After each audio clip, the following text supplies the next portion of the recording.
Camagu kaloku Manyange, camagu mabandla amahle, camagu zizwe. Namhlanje kaloku ngumgqibelo usuku apho esiye sincokole ngezinto ezidla umzi, sidize namahlebo kweli cala xa sesidibene apha ngomgqibelo sicebisane kaloku ukwenzela ukubana wena mntu ubunalo ulwazi usincedise wongeze kweli suliphetheyo, wena ubungenanto esandleni uthi ufumane uhambe ke ngoku uyozongezela kulo olo lwazi esithe saza nalo kule ndawo salushiqilela. Kaloku njengoba sidibene njengomgqibelo siye size either itopic esiyicingileyo okanye itopic ecelwe ngabantu. Namhlanje ke siphethe isicelo, abantu babhalile kwezi YouTubes, abanye babhala ko-WhatsApp no-inbox bacenga abantu, Tata uBhele sicela usiphathela amafufunyana, sifuna amafufunyana Bhele, sicela amakhosi.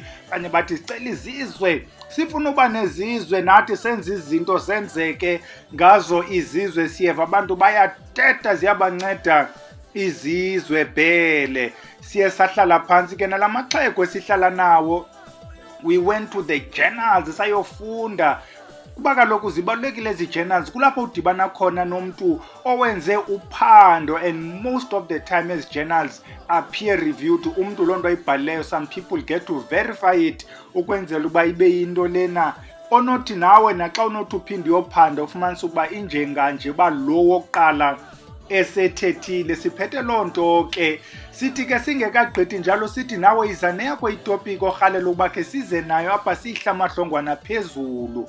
Eyesibini ke announcement nekhawulezileyo yethi wena mntu nawo umdla wokuzibandakanya neVusilanga Academy of Traditional Medicine, isikolo siyaphinde i-registration iyaqala nge-1st of July, which is next week Wednesday.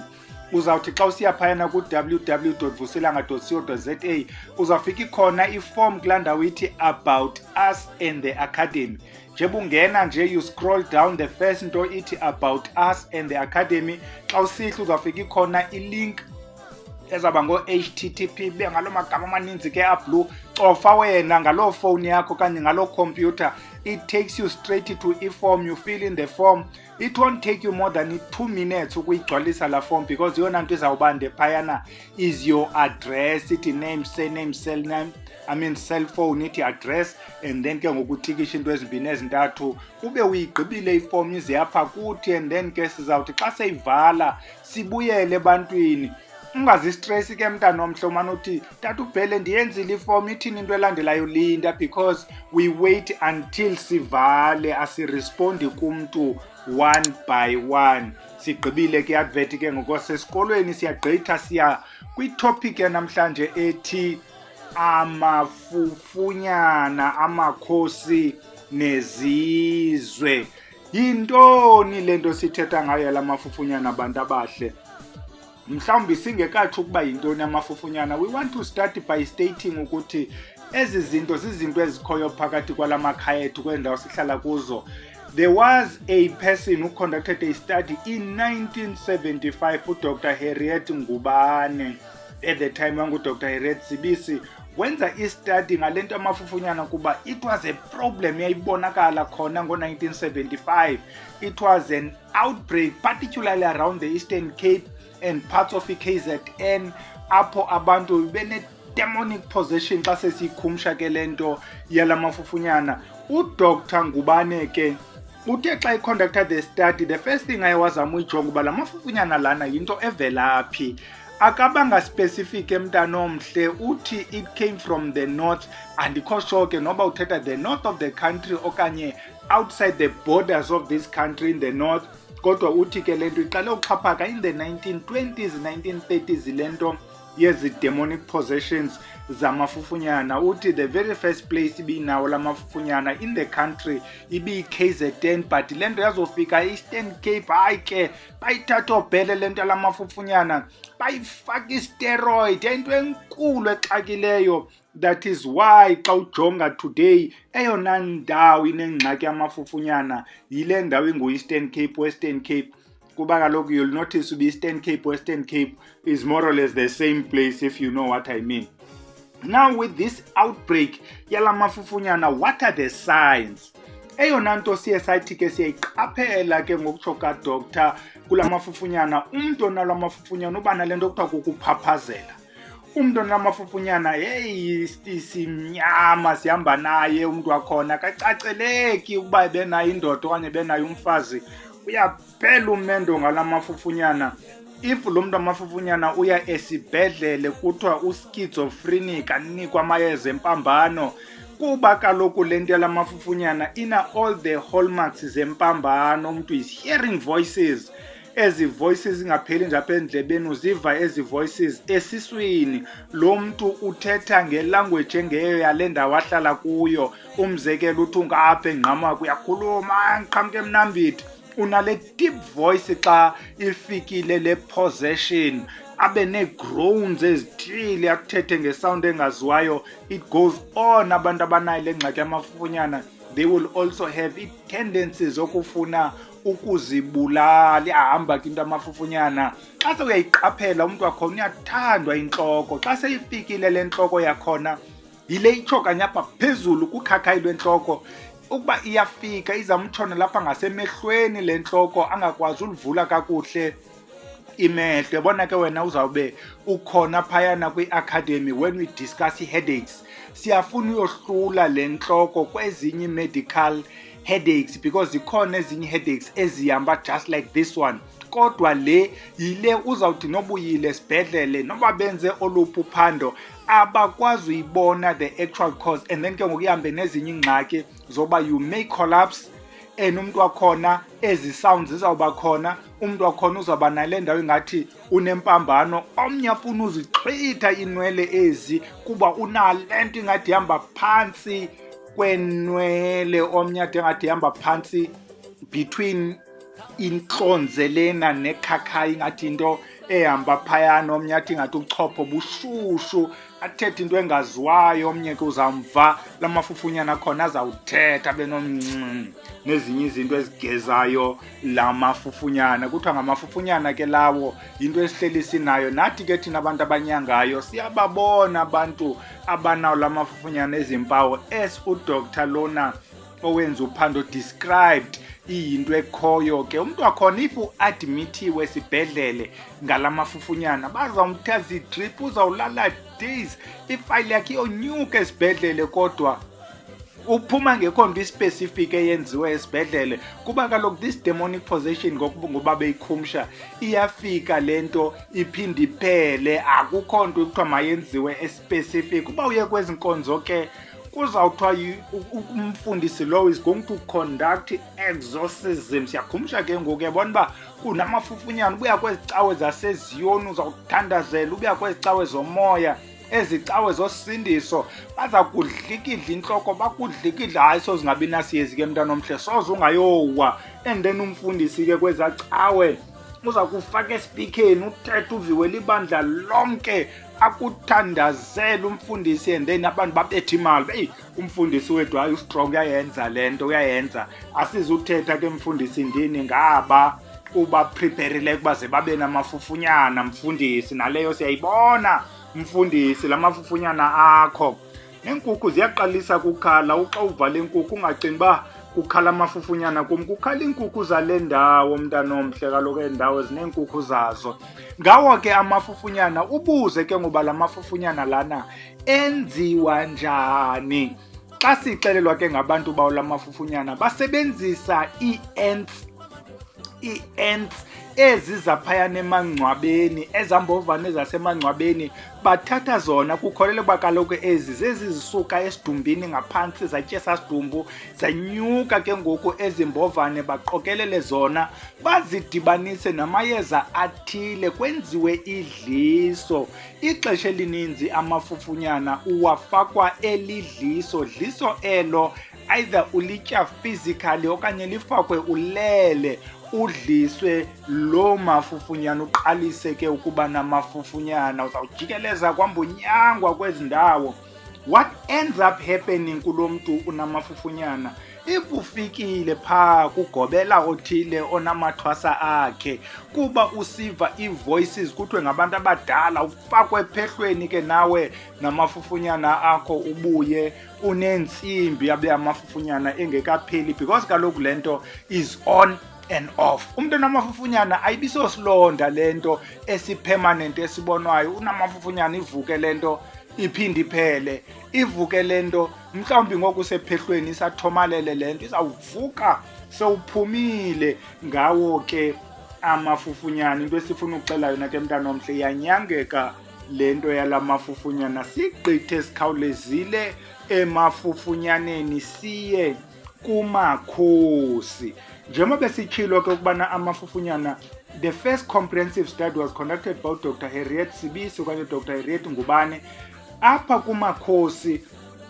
Sithe xa sijonga, the only thing close to comprehensive study was conducted nguLuvuyo Ntombana noSiphiwo Mevana. Bona esabi study was focusing on abantwana besikolo, even though they went beyond abantwana besikolo, but the primary focus ye-study sabo ibikujonga le nto yamakhosi apha kubantwana besikolo. And this study sabo was inspired zii-media articles, especially oma-Daily Dispatch, nento beziphuma ke ezindabeni komhlobo wenene, kuthethwa ngabantwana bezikolo who were climbing walls. Umntana wesikolo anyuka idonga. How do you upscale idonga ngezandla? Aba bantwana bebonakala ke benamandla makhulu abantwana besikolo, ootitshara sebeboyika aba bantwana. There's also a report omntana owayena 13 years, yi-primary ke leno ke 13 years, usengumntana mhlawumbi ifuse high school usandufika. Lo mntana ona 13 years kuthiwa amandla nawo oyisa amadoda ali-10.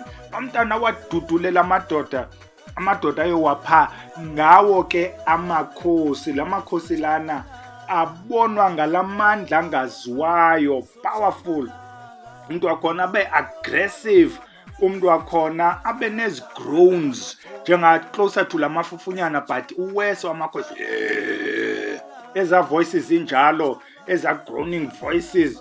Ngumntu ke onala makhosi xa eseyichaza le nto umuntu wakhona uthi unamaxhego okanye amakhehla ahamba nawo. One of the differentiators ke zamakhosi namafufunyana, amafufunyana umntu akazifaki. Siyayiphinda, awuhambi uyothenga amafufunyana utya kanti amakhosi akhona la uhamba uyowathenga, ibe ngulo mgutyana utye loo makhosi kuba ufuna akuncede amakhosi lawo. Sithi ke ngoku le nto yamakhosi yona uyibona njani? Amakhosi njengoba sesitshilo izawuba yile sound uyivayo, izawuba ngalamandla unawo. Uthi ke ngoku xa unamanye amakhosi owathengele loo nto uwathengele wona, akwenzele ezo zinto uthenge amakhosi for ukuba akuncede kuzo. Aba bantwana besikolo ke ngokwesi study, they wanted la makhosi for umntu abe namandla, kuba kaloku le nto ixhaphakile kule nto abantwana amongst abantwana bangamakhwenkwe bayi-part of ii-gangsters ezithile basebenzisa la makhosi ke ngokwenzela uba mna ndoyikwe yile genge yam, okanye thina sibe yile genge nala makhosi sibe powerful kunezinye iigenge. Aba bantwana bangamakhwenkwe la makhosi bawenzele ke nokubana xa betshoyo abakhusele kuthakathweni, la makhosi abanika amandla nokuthandeka umtsalane apha kuma-girlfriend. Lo mntu wenzela ukuba noba ufika le girlfriend ine-boyfriend agibisele impama ibenye ibaleke i-boyfriend, kusheke yena uboyfriend kule girlfriend. Ngala makhosi ke aba bantwana besikolo. Athi ke xa egqithayo uLuvuyo lona noSiphiwo bathi akhona amakhosi afumanekayo kwii-adults. La makhosi ngalana afumaneka kubantu abanyangayo. There will be two groups ke zaba bantu banyangayo. Bakhona abantu abazawuzithengela la makhosi umntu awatye kuba efuna ukwenza izinto zasekunyangeni. Kwabakho ke this group, I think this phenomenon mhlawumbi into yange-80s or sometimes late 70s yazoxhaphaka ke, I think towards late 80s ukuza kwi-90s, yabantu ke ngoku abaya ephehlweni umntu ayothwasa. Abantu abalandela into entwaso bazawuxela uba there was a time especially around the Xhosa speaking, kwakungekho mntu uthwasa ngokwasephehlweni lentsimbi ebomvu, apho wonke umuntu wayithwasa le nto kuthiwa kuthwasa isiXhosa. Then kwaye ke ngoku sometimes later kwakho abathwasa in inverted commas isindawe, aba banentsimbi ezibomvu, banamabhayi abomvu, abenengonyama and so on. Uthi ke ngoku uNobalisa kuthe xa kuqala this process yale ntwaso yeli phehlo lithwasisa ngentsimbi ebomvu, yayivela le nto yamakhosi because iza kwezinye indawo, not yonke indawo yasephehlweni, ningasivi kakubi, ezinye zezi ndawo as part of okwakuthwasa xa se uphuma unikwe la makhosi ke kuthiwa wenzani ngawo. Eyokuqala xa se uphuma kwela phehlo unawo la makhosi, uyabhula ngala makhosi, uzichaza indaba mntanomhle, umntu umqale ekuqaleni unyuke naye kupapa phela khona umntu umchazela indaba zakhe ngala makhosi.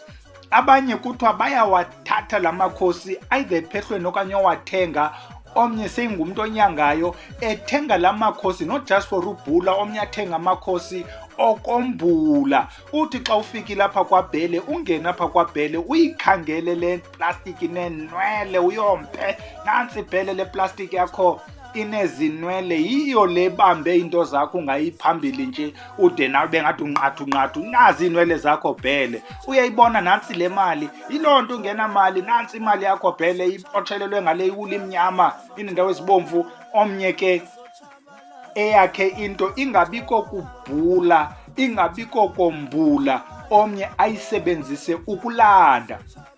Uyafika umama othile apha kwaBhele, uBhele unala makhosi akhe, achaza uba indoda yam nantsi yotshona, indoda yam yotshona eGugulethu, andiyanoba yiseyilela phara laseGugulethu nakodwa indishiyile. Athi uBhele hayi, beka apha imali yasekhaya sikulandele le ndoda. Ahambe ke amakhosi ayoyilanda indoda, izindoda ingazi noba ifike njani kwayo, ilandiwe ngala makhosi indoda.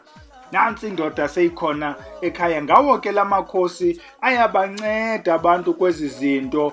Omnye kuthi engakhange aye nakweyiphi kona yokuthwasa, azilandele amakhosi, anyange umntu ngala makhosi akhe. Ukunyanga ke ixesha elininzi abantu bamakhosi abazulazi iyeza mntanomhle, abazukunyanga ngeyeza uphile.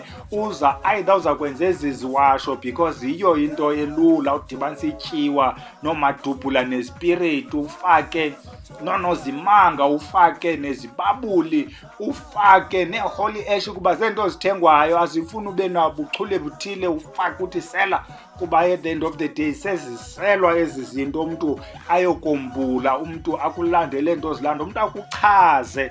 Bayachaza ke njengoba besesisitsho, asithi ke xa udibana nendoda echazayo enganyangiyo uthi nanku unamakhosi. Hayi, asithethi loo nto, sithetha ngawathi has been studied ke bantu abahle. Now sigqibothetha ke ngamakhosi.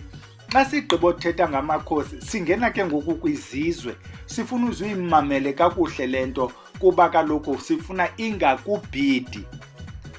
Amongst abantu abantetho isisiXhosa soze uve kuthethwa ngezizwe. Akekho umntu ozawuva apha kwintetho yesiXhosa ukuthi ubani unezizwe, eyona nto izawuxhaphaka ngamakhosi. Now listen to indlela ekuthiwa ezi zinto ziyayenza. Yintoni le kuthiwa ziyayenza izizwe? Ngokwabantu abasebenzisa izizwe, izizwe yinto ekhothwayo, kuthathwa amakhubalo athile, namathambo athile, namanzi athile, namafutha athile, kukhandwe ezi zizwe. Abanye ekukhandeni ezi zizwe abazusebenzisa only la makhubalo. Masiqale ngabasebenza amakhubalo, bazawuthi zizizwe kuba bazawusebenzisa imithi yendawo ngendawo. Athatha imithi ethile yaseLesotho, imithi ethile yaseMozambique, imithi ethile yase-KZN, yase-Western Cape, yase-Eastern Cape, imithi ethile yaseMalawi, yaseMozambique, njalo njalo, zonke ezi ndawo. Kuthathwe le mithi iyodwa, kukhandwe izizwe. Kuba le mithi isuka kwezi zizwe zi-different, kuthiwa kwenziwa izizwe. Ezi zizwe zidityaniswe namafutha ezilwanyana ezithile, namafutha endawo ingxangxasi nemilambo emikhulu yezindawo kwenziwe ezi zizwe.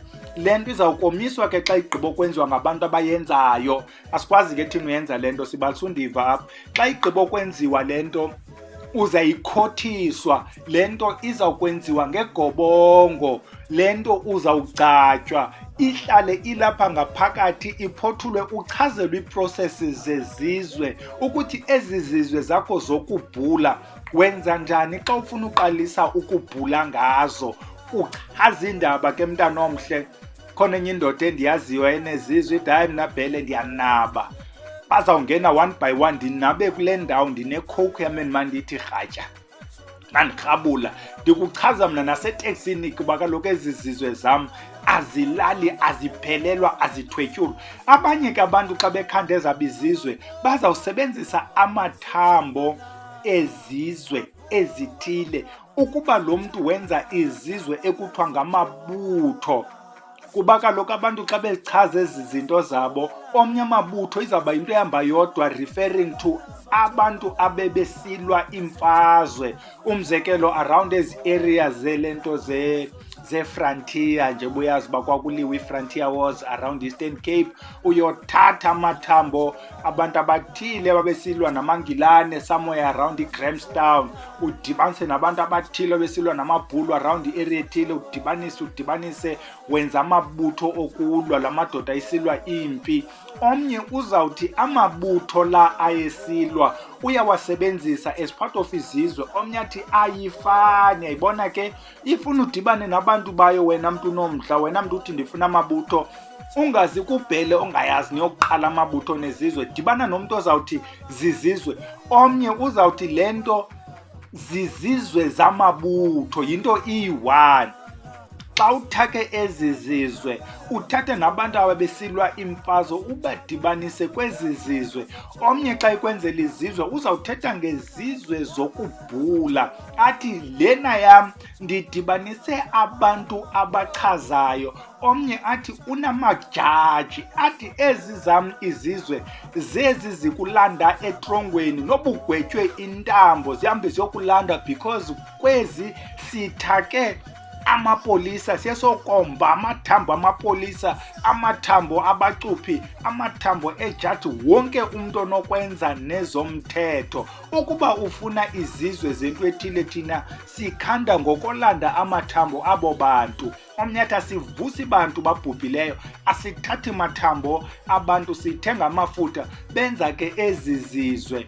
Here's a challenge ke kule nto yezi zizwe xa siyimamela abantu bayo beyichaza. Ezi zizwe zizinto ezihamba nawe, ozawuthi the day you depart kweli limiweyo mntana omhle, zihambe nawe ukuya koba omkhulu. Bafike ootata omkhulu uBhele bayijonge le ntwana uBhele irhuqa aba bantu bangaziwayo, babuze uba ke ngoku nyana aba ngobani.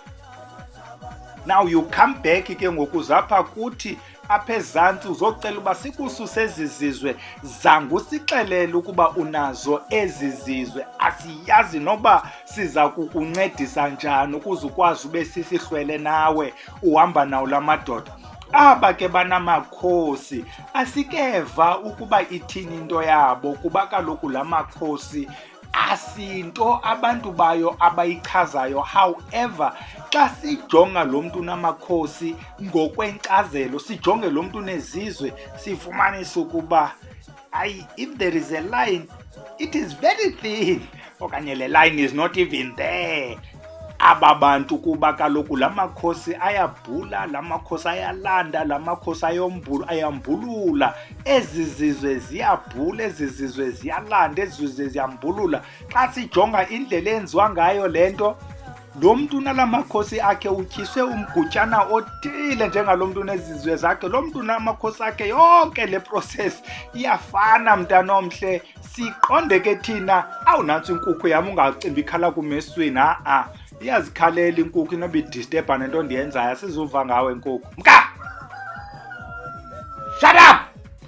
Now, xa siqhuba ke ngale nto, ingukhetho omthandayo ke le nto mntana omhle, akukho mntu ubuzwayo. Uba wena uthi ndifuna ukwazi ubhula, ndifuna ukwazi ukombulula, ndifuna ukwazi hamba uyozifumanela ezi zizwe okanye la makhosi, uchaza indaba mntanomhle, uthethe kuvakala ukwenzela ukuba ungalali ulambile, zikhona izinto ezizawukunceda. Ndicinga ke le nkukhu mhlawumbe bichaza ukubana pheza bhele kudala ushumayela le nkukhu yam, okanye le nkukhu nayo ithunyiwe ngaba bantu babhulayo ukuthi hey, uthetha ngathi nkukhu mthulise. Nantsi ke ngoku le nkukhu ndiyabona uba iza kum ngoku seyifuna nondixhola. Ayiseyonkukhu ke xa inje nayo ithunywe ngaba bantu. Masiyeke ilale ke bantu abahle, khe ndihoye le nkukhu, mhlawumbi it's time ukuba le nkukhu khe ndiyixhele. Ndiyabona le nkukhu ayisahambi yodwa, seyilithunyelo. Makube chosi ke zihlwele kube hele ngoku ndisayotya le nkukhu camagu.